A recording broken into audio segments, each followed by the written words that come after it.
Welcome in. Thanks for stopping by again on such short notice. Today we have another edition of IDP.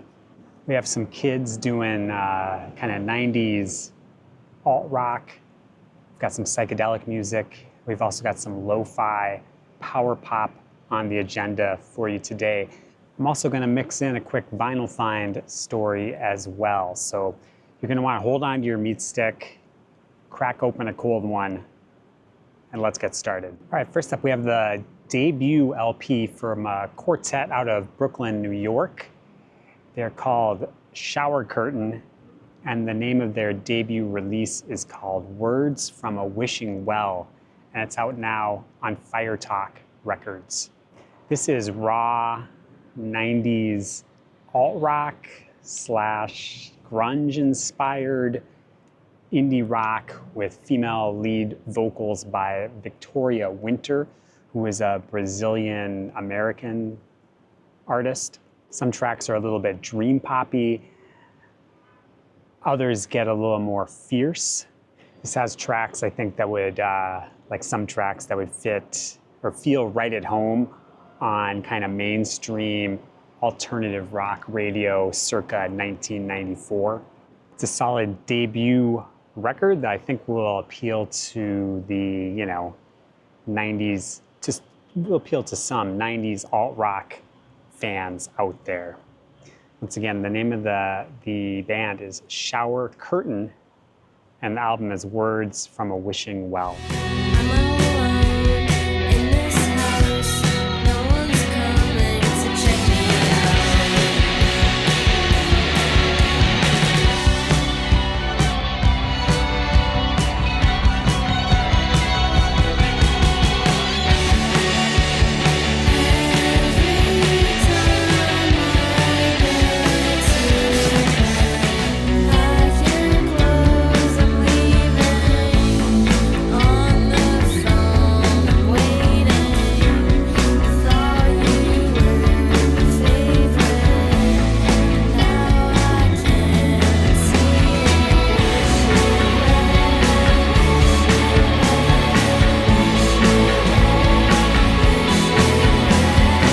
Next up, this is another debut LP from a young band mining 90s kind of grandpa rock or 90s alt rock vibes. Yeah, so this is a quartet based in Montreal, Quebec. They're called Knitting, which I believe is all lowercase. So make sure you don't capitalize the K there. The LP is titled Some Kind of Heaven, and it's out on Mint Records. This is definitely inspired by early 90s, again, alt-rock bands, like bands like Nirvana, even someone like Superchunk comes to mind at times, as well as many, many others. Some of the songs actually remind me of the band Dive as well. There's kind of a witty sense of humor in the lyrics that comes through at times as well. This one's actually been out for, I think it might even be a couple months now, maybe even a little bit longer. It's kind of grown on me over the last few weeks. I would say similar to the Shower Curtain record that we just talked about. I think this can have some appeal to the kind of 90s alt rock kind of fans. So a strong debut LP overall. Again, the band is Knitting, all lowercase. It's crucial, all lowercase. And the album is titled Some Kind of Heaven. Is there something I don't know? As far as I'm concerned, luck is gold. Some kind of I know what you mean, but you don't know where I've been. Not to extend the fight, felt the heat rush to my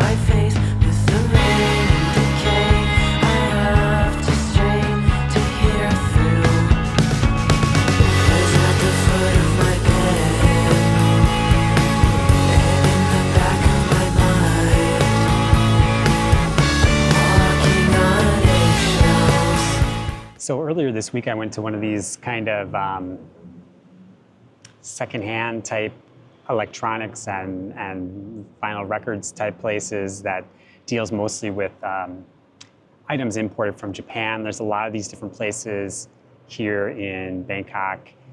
I went to it during the week, and it was almost empty. So I felt like they were kind of clearing things out. So I decided I would go back a couple of days later thinking it would be fully restocked. And when I did go, I got there right before it opened, and there was a line forming. There was even people that seemed to have like invitation cards that would put them at the front of the queue. So I really wasn't sure what was going on. I don't think I was, I still don't know if I'm completely sure what was going on. But when the doors opened, everybody rushed in. So it almost felt to me like there was still clearing things out. There was no prices on anything. It was just different than how the other times I had been there. But anyway, there were records. I started off going through records. I contemplated making a video of that whole production. But anyway, there's so many records just all over the place, crates everywhere. And I went through a couple, and it was total, like, nothing of interest at all. So then I went to looking at, some of the electronics stuff and trying to figure out what was going on in this place.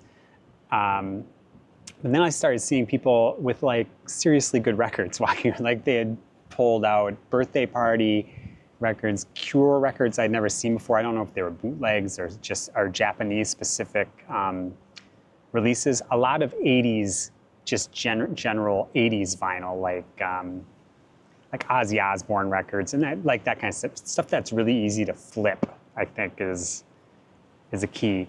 So then I was like, well, then I'm gonna go back. Now I have to go look, now that everybody else has already picked through all this stuff. And I did find one thing of interest. I found a 1973 Japanese press of the Flower Traveling Band's album called Makeup. It's the double LP with the faux leather bag that it comes in, all intact. While it's a 73 pressing, I believe it's actually the second press. The first press would be a significantly better score, but this one is not a bad one to find at all. All right, next up, this is what I believe is the 5th full-length LP for the artist Tess Parks. I think that's if you count the 2 albums that she did in collaboration with Anton Newcomb, like co-build. This one is titled Pomegranate. So Tess Parks is Canadian, I believe from Toronto, but she has been based in London for quite some time now. This is smoke-filled, small room, hazy, down-tempo, slow-burning psych music. I always say some riff on the same thing when talking about Tess Parks, but she has that kind of gravelly, 2 cartons a cigarette a day voice that I think works really well for this, this style of music. Not that I'm saying you should start smoking, but don't rule anything out. Anyway, the music is sometimes bleak, I would say, and oftentimes melancholy. I'd say if you have been a fan of Tess Parks in the past, I think you will like this. If you haven't cared for Tess Parks in the past, you probably aren't going to like this one either. I have to say, when I first heard the 2 singles, I don't know if there are more, but I heard 2 singles that led up to the release of this album. They didn't do much for me initially, but now hearing them in the context of the full album, they work better for me, and the whole thing works well for me as well. Again, Tess Parks is the artist, and this new album is titled Pomegranate, and it's out on Fuzz Club Records. Oh, how I wish you could. I'm right here looking at the sky. This California dream is a fucking lie. Oh, how I wish you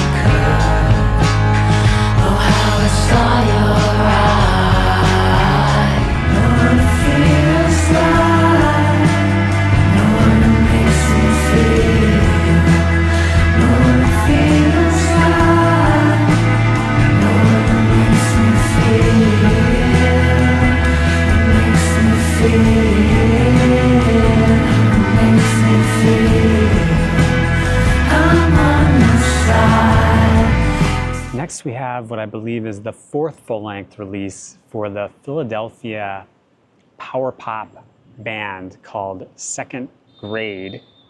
And this LP is titled Scheduled Explosions. It's out on Double Whammy Records. This is, I would say, like varying levels of lo-fi, short, hook-filled ear candy songs. 23 tracks, weighing in at 39 minutes.